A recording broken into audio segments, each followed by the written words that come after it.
We're glad you're still here. Now to more stories. A filling station in Abuja's Area 3 district has been gutted by fire. The incident has raised concerns about the cause of the blaze and the extent of the damage. Our correspondent Sumayya Abubakar is at the scene to assess the situation and get more details. Sumayya, this is a very disturbing situation. What can you tell us about the situation at the scene? What have you been able to gather so far about the cause and the extent of the fire? Blessings. I have to point out that based on what we are seeing here, this is the AYM Shafa filling station in Area 8. So you can see, some of the four pumps just right here got burnt. But then I have to show you, to ascertain exactly what really happened.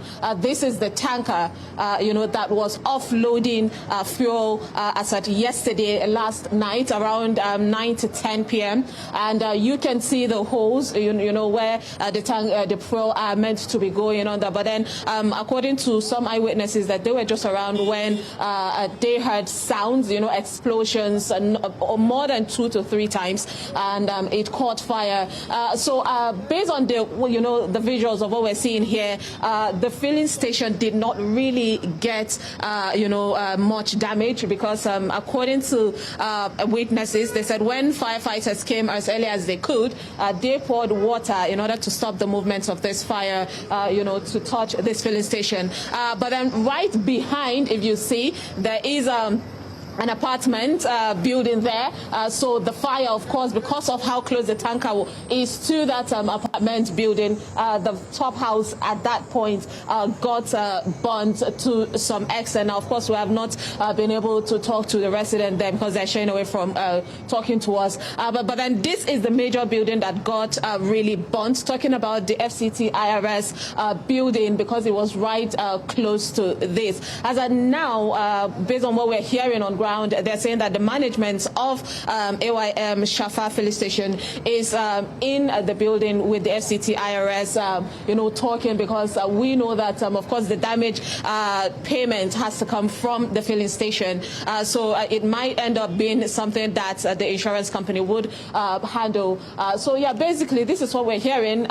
We missed the road safety call where he pointed out that so far, there's been a bit of 3 casualties.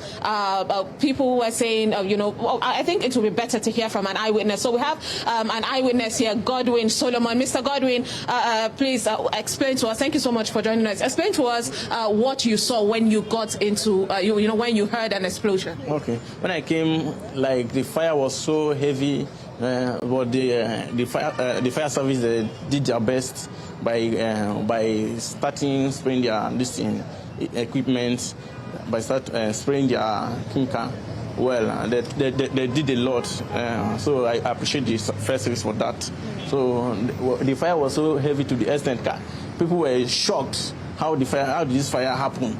But to God be the glory, the fire service did a lot.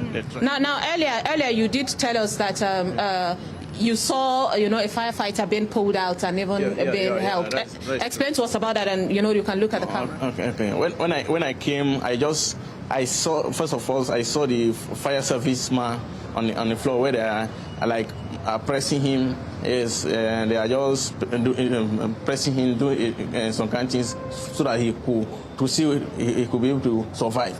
So before the next thing, I just saw a motor. A fire service ambulance.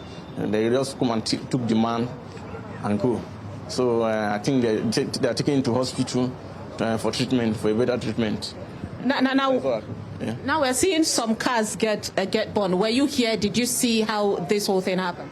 Yeah, when the car started burning, I'm not here, but I think I just saw fire like this one here. Yeah, the one close to the tanker. Yes, I just saw fire there inside the car, but I didn't saw the wrecks. But they say, according to what I heard, they say 3 cars burned last night. Thank you very much, Godwin. Basically, based on the eyewitness, they're saying that some people got injured, and we're thinking it's the people that were in this car, on their way to get some fuel. And also the firefighter who was at the scene trying to, help stop the fire from escalating also got injured at some point, maybe inhaled a lot of smoke, where the witness said he saw him being helped, to at least get some air back into his lungs. So basically, this is what we have ascertained from this building, from this fire rather. And of course, if there is any updates, I would bring it to the viewers. Back to you, Blessings. Really great to know that the fire service providers acted with so much swiftness, and they were able to save lives as well. Thank you so much.